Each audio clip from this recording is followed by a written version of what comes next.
For Kimberly Brown, the hardest part of losing her 2-year-old son Haze may now be confronting the smallest memories. The way he rested against her, the sound of his voice, and the ordinary routines she once never thought she could forget. No word is big enough for the loss I feel. I feel like I'm already forgetting him. And that terrifies me, Kimberly shared on Instagram Monday, August 17th. Where did his head fall on my shoulder? Cuddled perfectly into my neck? How tall was he again? What did his voice sound like? I know that I know these things. I knew them so well. But now I feel like I have to stop and search my memories for them. Haze died July 26 after he was found unresponsive in the family's pool at their home in Clovis, California. First responders attempted to revive him when they arrived, but their efforts were unsuccessful. He was later pronounced dead after being taken to a local hospital. In the weeks since his death, Kimberly has found herself holding on to the everyday moments that once seemed insignificant. One memory in particular has stayed with her. Haze's excitement whenever he heard his parents open a soda. The second he heard us crack open a soda, he would run to the drawer to grab a straw, on a mission to sneak a sip, Kimberly recalled. I don't have that on video. It's just a memory now. Will that fade? Will I always remember exactly how he used to do it? That fear of forgetting has become part of how Kimberly is trying to preserve her son's memory.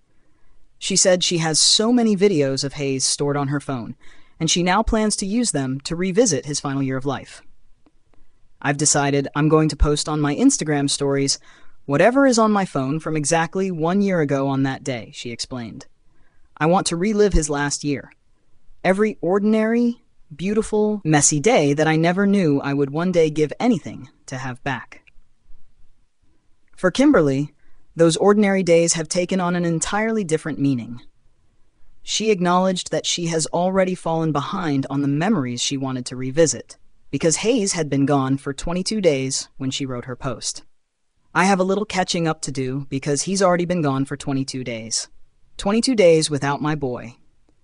22 days without shooting hoops with him. 22 days without hearing his laugh. 22 days without his goodnight kisses. Oh, it makes me nauseous.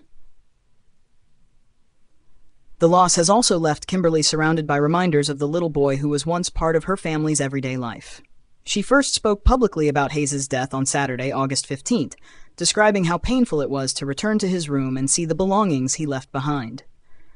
I miss my baby, Kimberly wrote via Instagram. I miss him so much it physically hurts. Our bright light and source of pure joy is gone. I'm writing this from the floor of his room, surrounded by his things, looking at all the little pieces of him that are still everywhere. His clothes, his basketball hoop, his blanket, all the things that were just part of our everyday life. She also described the painful disconnect between expecting to see her son and having to confront his absence. I keep expecting to hear him, to see those soft curls bouncing as he runs, to hear his little laugh, to squeeze him tight, to kiss his cheeks, to tell him I love him. And then I remember. I don't know how you survive this. I don't know how I'm supposed to wake up every morning and live my worst nightmare. I don't know how a heart is supposed to hold this much pain.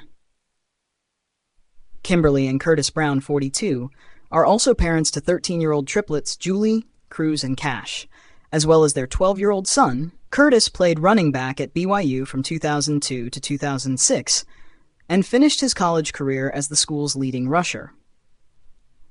Now, in the aftermath of Haze's death, Kimberly is trying to hold on to the details that made up his short life. Not only the big moments, but the messy, ordinary ones that families usually take for granted. For her, remembering those little pieces of Haze has become one way of keeping him present in the life he left behind.